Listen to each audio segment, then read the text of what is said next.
ঘৃণা, প্রেম, রেগে যাওয়া, মান ভাঙানো, ভুলে যাওয়া, এই সকল অনুভূতি মানুষের জীবনে অত্যন্ত গুরুত্বপূর্ণ। মানুষের এই অনুভূতিগুলো না থাকলে মানুষ একটা যন্ত্রের থেকে বেশি আর কিচ্ছু না। কিন্তু এই অনুভূতি আপনি ভুল দিকে চালিত করলে এরাও আপনাকে আর মানুষের মতো বাঁচতে দেবে না। যদি ঘৃণার কথা বলেন, যদি আপনি কোনো ব্যক্তিকে ঘৃণা করেন, সেটা কেন? ব্যক্তিকে ঘৃণা করবেন কেন? ঘৃণা করুন তার স্বভাবগুলিকে, সেই স্বভাবগুলিকে যা সেই ব্যক্তিকে অপ্রিয় করে তুলছে। কারণ স্বভাব পাল্টানো যায়। সেইভাবেই রাগ করুন, কিন্তু তাদের কথায়, তাদের ওপরে নয়। কারণ কথা বদলে দেওয়া সম্ভব। ভুলতে হলে ভুলুন তাদের ত্রুটি, তাদের নয়। কারণ ভুল অবশ্যই শুধরে নেওয়া যায়। প্রেম করুন তবে তাদের আত্মার সাথে, তাদের অনুভূতির সাথে, শরীরের সাথে নয়। কারণ শরীর হলো নশ্বর। বলুন কিন্তু খারাপ ভাবে নয়, ভালোবেসে। রাধা রাধা।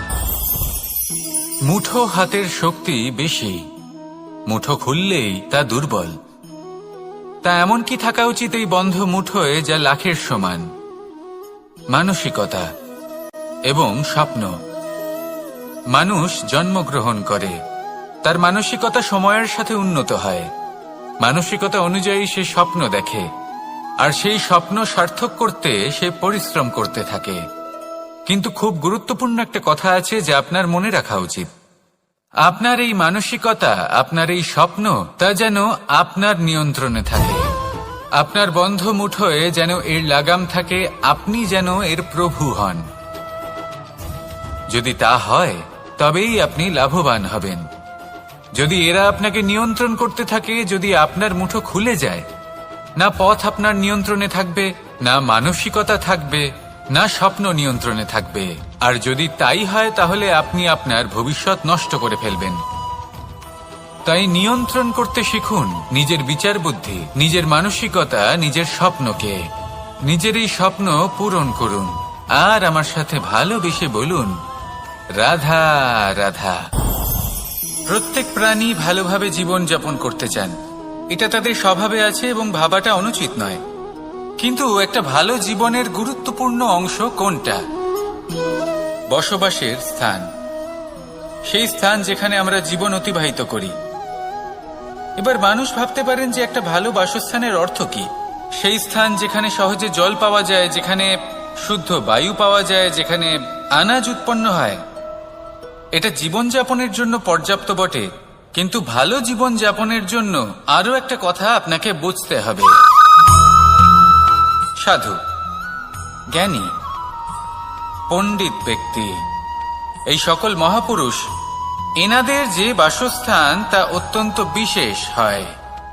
এখানে এক ধরনের বিশেষ ইতিবাচক শক্তি থাকে।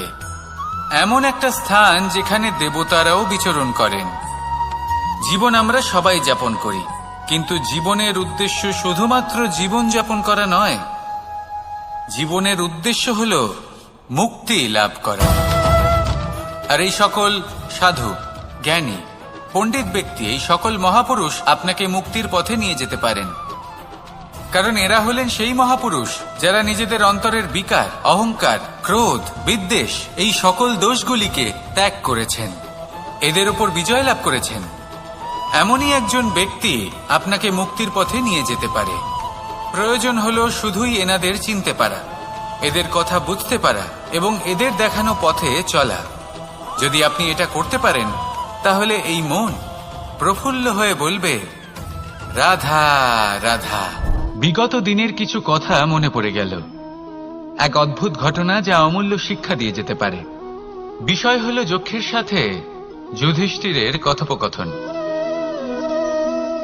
একবার যক্ষ যুধিষ্ঠিরকে জিজ্ঞেস করলেন, ওনাকে বললেন যে আমার কিছু প্রশ্নের উত্তর যদি আপনি দিতে পারেন, তাহলে আমি আপনার বাকি ভ্রাতাগণকে আবার জীবিত করে তুলব। সেগুলোর মধ্যে খুব গুরুত্বপূর্ণ আর কঠিন একটা প্রশ্ন ছিল, এই সংসারে সব থেকে শ্রেষ্ঠ আশ্চর্য কোনটি? এই প্রশ্ন আমি আপনাকে জিজ্ঞেস করছি। এবার কেউ বলবেন স্বর্ণ দ্বারা নির্মিত লঙ্কা, এটি হলো সংসারের সব থেকে বড় আশ্চর্য। কেউ বলবেন বরফে ঢাকা সেই পর্বত যা আকাশ স্পর্শ করে। কেউ বলবেন সেই সমুদ্র যার গভীরতা মাপা অসম্ভব ব্যাপার। কেউ বলবেন সেই বায়ু যা আমরা দেখতে পাই না, কিন্তু তা আমাদের জীবন দান করে। সংসারের সব থেকে বড় আশ্চর্য কি, সেই প্রশ্নের উত্তর যুধিষ্ঠির দিয়েছিলেন, আর তা ছিল শ্রেষ্ঠ উত্তর এবং উচিত। উনি বলেছিলেন যে সংসারে প্রতিদিন কোনো ব্যক্তি জন্ম লাভ করেন আর কোনো ব্যক্তি মৃত্যুও লাভ করেন। এবার এই কথাটা সবাই জানেন, সবাই বোঝেন যে যখন জন্মেছি তখন কোনো একদিন আমিও অবশ্যই মৃত্যু লাভ করব। এবার যখন এই কথা প্রত্যেকটা মানুষ জানেন, তখন কেন প্রত্যেক মানুষ এই চিন্তায় থাকেন, এই নিয়ে কষ্ট পান, এই নিয়ে ব্যাকুল হয়ে থাকেন যে উনি একদিন মৃত্যু লাভ করবেন, তার থেকে দূরে পালাতে চেষ্টা করেন? বলেন যে আমি মৃত্যু লাভ করতে চাই না। কেন? যেখানে কোনো না কোনো দিন এটা অবশ্যই হবে। এ হলো ব্রহ্ম সত্য।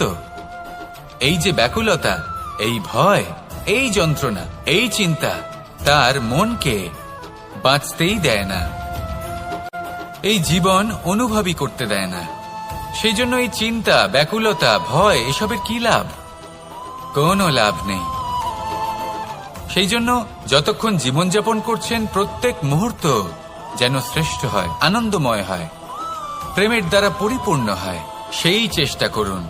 চেষ্টা করুন যাতে আপনি যে কাজ করছেন তার দ্বারা যেন অন্যের মঙ্গল হয়। এই প্রচেষ্টাই আপনার জীবনকে প্রসন্নতা আর প্রেম দ্বারা ভরিয়ে তুলবে। এই মন সুপ্রসন্ন হয়ে বলবে, রাধা রাধা। এই পুকুর দেখছেন আপনি?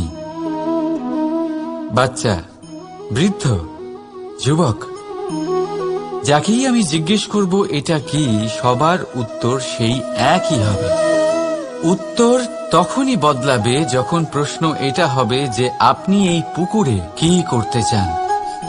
কেউ বলবে আমি এমনি এর পাড়ে বসে এই জল স্পর্শ করে ঠান্ডা হাওয়ার আনন্দ অনুভব করতে চাই। কেউ বলবে আমি এই পুকুরে সাঁতার কাটতে চাই। কেউ বলবে কাগজের নৌকা বানিয়ে আমি এতে ভাসিয়ে দিতে চাই। কেউ বলবে আমি মাছ ধরে নিজের জীবন যাপন করতে চাই, ইত্যাদি ইত্যাদি। আপনাকে একটা কথা বলে রাখি, আমাদের জীবনও এই পুকুরেরই মতন, একই রকম। কিন্তু আমরা এই জীবন নিয়ে কি করব সেই সিদ্ধান্ত আমাদের।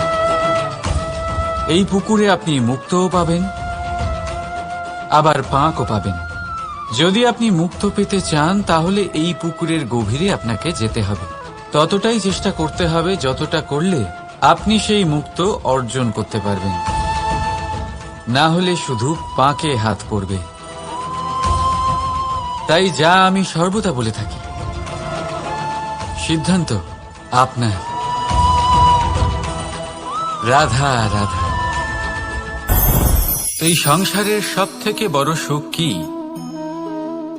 কেউ বলবেন নিজের লক্ষ্য প্রাপ্ত করা, কেউ বলবেন ধন উপার্জন করা, কেউ বলবেন নিদ্রাই সব থেকে বড় সুখ, কেউ বলবেন রাজ্য লাভ করা, আবার কেউ বলবেন মাতার হাত থেকে খাবার খাওয়া, আদি ইত্যাদি। কিন্তু যদি সত্যি কথা বলি, এই সংসারের সব থেকে বড় সুখ হল সেবা করা। কখনো কাউকে সেবা করে দেখুন। এই সেবা দ্বারা অন্য কোনো মানুষের আশীর্বাদ লাভ করাতেই সুখ রয়েছে। আপনার সেবা ভাব দ্বারা যখন কোনো মানুষ নিজের অন্তরাত্মা থেকে আপনাকে আশীর্বাদ করে, তার থেকে বড় সুখ আর কিছুই নেই। কারণ প্রত্যেক মানুষের মধ্যে ঈশ্বর বাস করেন। নরের সেবাই হল নারায়ণের সেবা। নিষ্কাম সেবা করাই হল সব থেকে বড় সুখ। তাই নিজের অন্তরে সেবার এই ভাব জাগ্রত করুন। যে সুখের কথা আমি বলছি সেই সুখ অনুভব করেই দেখুন। এই মন সুপ্রসন্ন হয়ে বলবে, রাধা রাধা। বাহ, পুষ্পের সুবাস আমার খুব ভালো লাগে। অত্যন্ত সুন্দর হয় এই পুষ্প। এইভাবে চারিদিকে পুষ্প দেখে মন আনন্দিত হয়ে ওঠে। এবার আপনারা ভেবে দেখুন, আমার চারিদিকে পুষ্প নয়, আগুন আছে। তাহলে কি হবে? আমার শরীর কি জ্বলে যাবে না? অবশ্যই জ্বলবে। শরীরকে কি আগুনের তাপ সহ্য করতে হবে না? অবশ্যই সহ্য করতে হবে। এটাই হলো প্রকৃতির নিয়ম। এই নিয়ম কিন্তু আমরা সবাই জানি, কিন্তু আমাদের মধ্যে বেশিরভাগ মানুষ এই বিভ্রান্তি নিয়ে বাঁচি যে এই যে প্রকৃতির নিয়ম, তা আমার ওপর প্রযোজ্য নয়। তা কিন্তু নয়। আমাদের চতুর্দিকে এই যে নিসর্গ রয়েছে, আমরা তার কতটা ক্ষতি করি সেটা একবার ভেবে দেখুন। আমরা বনাঞ্চল জ্বালিয়ে দিই, বায়ু দূষিত করি, জল দূষিত করি, প্রাণীদের হত্যা আমরা করি। কেন? এই নিসর্গ আমরা নষ্ট করি, যদিও আমরা জানি যে আমরাও হলাম এই নিসর্গেরই অংশ। এবার দেখুন, শরীরের কোনো অংশে যদি আগুন ধরান, আস্তে আস্তে সমস্ত শরীরও জ্বলে যাবে। সেইভাবেই নিসর্গ যদি নষ্ট হয়ে যায়, তাহলে মনুষ্য জাতিও নষ্ট হয়ে যাবে।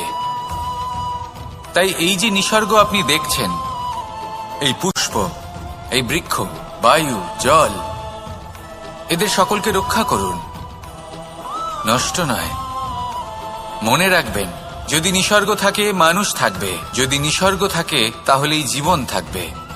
আসুন আমার সাথে ভালোবেসে বলুন, রাধা রাধা।